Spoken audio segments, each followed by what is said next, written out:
नमस्कार प्यारे हिंदुस्तान न्यूज 24/7 में आपका हार्दिक स्वागत है। खबर रोहतक से। हरियाणा के पूर्व मुख्यमंत्री भूपेंद्र हुड्डा का बड़ा ऐलान। कांग्रेस सरकार आने पर रिटायर्ड कर्मचारियों की सारी मांगों को करेंगे पूरा। चुनावी घोषणा पत्र में मांगों को शामिल करने का किया वायदा। पूर्व सीएम भूपेंद्र हुड्डा से आवास पर मिल रिटायर्ड कर्मचारियों ने सौंपा था मांग पत्र। हरियाणा के पूर्व मुख्यमंत्री भूपेंद्र हुड्डा ने कहा, हमने 2014 में भी रिटायर्ड कर्मियों की मांगों को किया था पूरा, परंतु भाजपा सरकार ने लगा दी थी रोक। अब भाजपा सरकार नहीं देगी तो हम को देंगे दोबारा।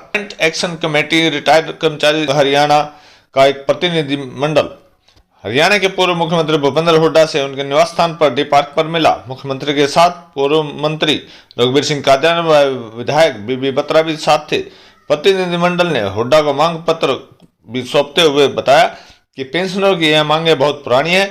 इन मांगों के बारे में संगठन आपको पहले भी मिल चुका है।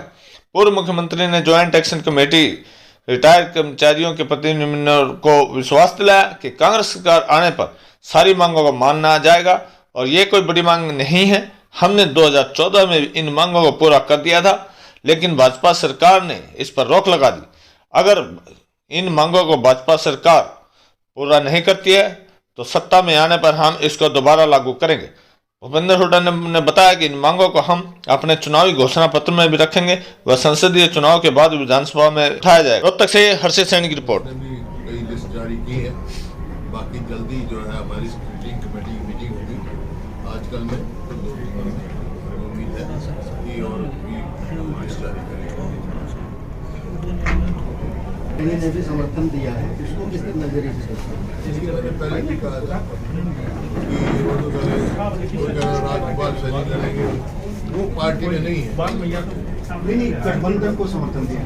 गठबंधन तो पूरे देश का है, तुम्हारी है। यहाँ हरियाणा में कांग्रेस पार्टी में नहीं है। जो मैं कहता हूँ उस पर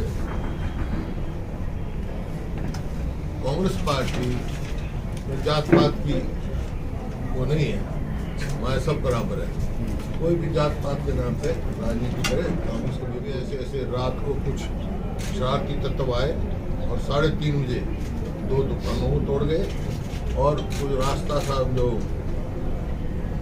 महिलाएं थी, एक घर में से रास्ता था तो 100 साल से चल रहा था और कोर्ट ने स्टे किया हुआ है। तो रात को दिए, क्योंकि कल कोर्ट में तारीख है, तो आज उन्होंने 3:30 बजे तोड़ने का काम किया। इस वास्ते में क्या है, और वहाँ सच मिली कि 3:30 बजे दुकानें तोड़ी। तो मैंने पुलिस को भी कहा, भाई रिपोर्ट की क्या इंतजार है, 3:30 बजे दुकान बंद हो, कोई भी काम हो तो कानून अपना काम करेगा। ये 3:30 बजे दुकान तोड़ के सामान बाहर फेंकने का मतलब ये है डाका है। डाके पे केस रजिस्टर करो और उनको तुरंत गिरफ्तार करो। क्या इस घटना में किसी किस्म का कोई पॉलिटिकल संरक्षण कोई नजर आ रहा है क्या? नहीं, मैं नहीं कह सकता, इस बारे में मैं नहीं कह सकता हूँ। जब तक कोई बात साबित ना हो, सामने ना आए, मैं क्या कह सकता हूँ। मेरे सामने तो ये घटना घटी, जो वहाँ बताया पूरा रेलवे रोड के थे। मैंने सबसे पूछा, तसल्ली करी, तो ये रास्ता जो जा रहा है, जो सीढ़ियाँ बंद कर दी जिनकी, ये कितना पुराना रास्ता है। वहाँ कई आदमी बैठे थे। एक तो कहता है 65 साल हो गए, मैं तो 65 साल से देख रहा हूँ। राइट ऑफ ईजमेंट क्रिएट हो जाता है, उसको कोई रोक नहीं सकता है। पुलिस की लापरवाही दिखाई दी इसमें? पुलिस की लापरवाही दिखाई दी इसमें? हाँ, बिल्कुल सरकार की लापरवाही है पुलिस की, क्योंकि कंप्लेंट कराई, कोर्ट में स्टे दे रखा है, फिर वो बाद में कैमरे में भी कैच हुए हैं रात को 3:30 बजे। 18 फरवरी की सीसीटीवी 18 फरवरी की सीसीटीवी फुटेज भी आई है, तब भी प्रयास किया गया। हाँ, तो उसी टाइम एक्शन लेना चाहिए। आपराधिक घटनाएं हो रही हैं। हाँ, मैं तो कई दफा कह चुका हूँ कि कानून व्यवस्था के नाम की कोई चीज ही नहीं है प्रदेश में। ऐसा प्रतीत होता है हरियाणा में सरकार ही नहीं, कोई फ्री फॉर ऑल हो रहा है। कोई दुकान लूटो, कोई कुछ करो, कोई कुछ करो, कोई नहीं। ऐसा माहौल पहले कभी नहीं हुआ। जो हमारे 2005 से पहले था यहाँ प्रदेश में ऐसा माहौल, लेकिन बाद में माहौल ठीक हो गया था और प्रदेश ने प्रगति की। अब वर्ष माहौल हुआ। रोहतक लोकसभा में अरविंद शर्मा को कितनी बड़ी चुनौती मांग रहे हैं? बड़ी छोटी क्या होती है, चुनाव है, चुनौती चुनाव है, कांग्रेस पार्टी जीतेगी। एक मिनट साहब, आधी से ज्यादा चेहरों को बदल दिया है बीजेपी ने, आधे से ज्यादा बदल दिया है। और कुछ इंपोर्ट किए गए हैं, जैसे नवीन जिंदल या हिसार से कह लीजिए, कैसे देखते हैं? देखिए, चेहरे में बदलने को खाली सांसदों का नहीं, मुख्यमंत्री का चेहरा बदल दिया। और जो बात थी मैंने कह दी थी वहाँ विधानसभा में कही थी, मैंने कहा भाई तुम मुख्यमंत्री बदलते रहो और हम सरकार बदलेंगे। कांग्रेस का प्रधानमंत्री चेहरा कौन होगा? देखिए, प्रधानमंत्री का फैसला चुनाव के बाद होगा। हमारे नेता हैं, राहुल गांधी हैं, सोनिया जी हैं, खड़गे साहब हैं, वो और सारा ये इंडिया गठबंधन है, ये फैसला करेगा। लेकिन नरेंद्र मोदी तो ये कहते हैं कि 400 पार अब की बात। ये हरियाणा में 75 पार कर रहे थे, कहाँ रह गए? कहने से नहीं होता, वो तो उनका प्रेरोगेटिव में कुछ भी कहे। उम्मीदवार अरविंद केजरीवाल की गिरफ्तारी को लेकर क्या कहेंगे सर? देखिए, जहाँ तक अरविंद केजरीवाल की गिरफ्तारी है, सब बातें सामने आ रही हैं। वो जिस प्रकार से किया गया, कोर्ट ने भी जो लेटेस्ट आई है सुप्रीम कोर्ट की, कि कोई भी गिरफ्तारी करने से पहले रीजन देने पड़ेंगे। पूर्व मुख्यमंत्री कोई भी एजेंसी हो, उसका एक्शन जो है राजनीति से प्रेरित नहीं होना। पूर्व मुख्यमंत्री को जेड सिक्योरिटी देने की बात चल रही है, इसको किस तरह से देखते हैं? क्या हालात खराब हैं या फिर कोई इलेक्शन में बेनिफिट लेने के लिए कोशिश है? तो आप स्वयं देखें, किसको जेड सिक्योरिटी की जरूरत है, किसको नहीं है। देखिए, जेड सिक्योरिटी की जरूरत क्यों पड़ी, क्या कारण था? पूर्व मुख्यमंत्री तो मैं भी हूँ, पूर्व मुख्यमंत्री ओम प्रकाश चौटाला भी हैं आज, और खत्री जी हैं, उनको ही जेड सिक्योरिटी कैसे जरूरत पड़ी है? इंटरनेट दौरान जो हुआ था उसको लेकर उन पर जानलेवा हमला हो सकता है, इसलिए ये सिक्योरिटी दी। तो उनकी वो है काम करना, मेरे को कोई इतराज नहीं, किसी को जेड की जेड प्लस दे दे। रिटायर्ड कर्मचारी मिले हैं आपसे और उन्होंने पीछे 14-15 दिन धरना भी दिया था मंडल स्तर पे, मिले हैं, तो उनकी डिमांड ओल्ड पेंशन स्कीम हम लागू करेंगे।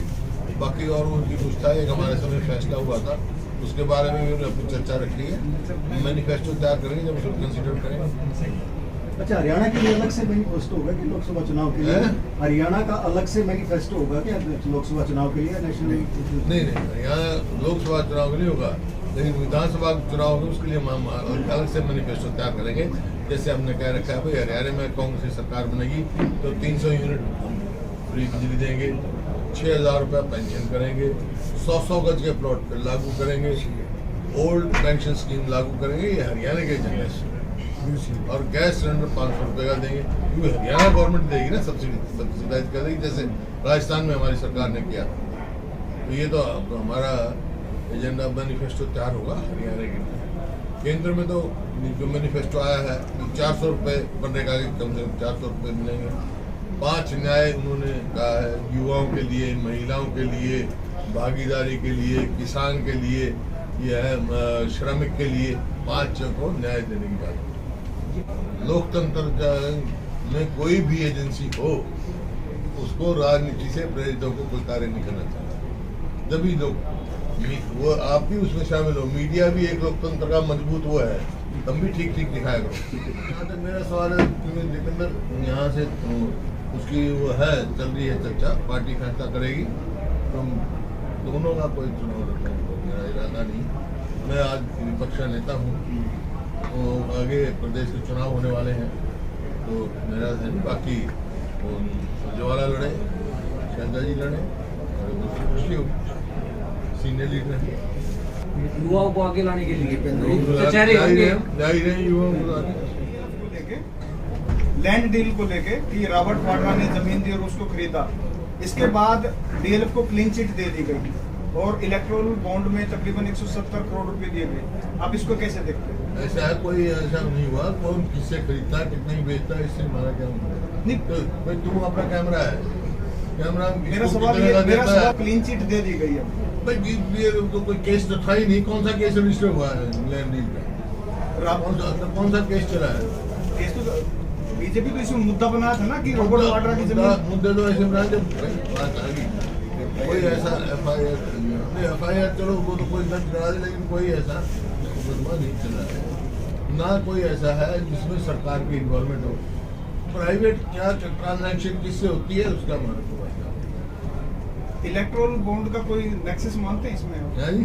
इलेक्ट्रोल बॉन्ड का कुछ नेक्सस मानते देखिए हैं? इलेक्ट्रोल बॉन्ड ये कह रहे हैं वो सब पार्टियों को दिए हैं, वो अलग बात है, लेकिन इलेक्ट्रोल बॉन्ड्स किसी को फेवर देने के लिए दिए हो, ये बारी हो हाई कोर्ट का जो डोलीदार और बूटीमार ये हमने पास किया था, उनको मालिकाना हक देने का सबको, जिसमें ब्राह्मण समाज भी है, जिसमें दलित समाज भी है, जिसमें बैकवर्ड भी हैं, जैसे अपने सैन भाई हैं, उन्हें जैसे पहले जमीन उनको जमींदार हक देने का, मालिकाना हक देने का जो हमने पास किया था 2010 में, हाई कोर्ट ने उस पर मोहर लगाई है और ये कहा है वो एक बहुत अच्छा रिफॉर्म था जो कि इस सरकार ने 10 साल उसको लटकाने का काम किया।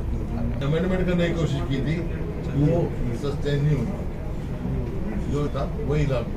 क्या मानते हैं आप सब? 10 साल हो गए, 10 साल हो गए, 10 साल के बाद जो 10 साल पहले इम्प्लीमेंट हो रहा था वो उसमें अमेंडमेंट लाया गया और वो अब फेल हुआ। इसका मतलब आप देख ही रहे हैं।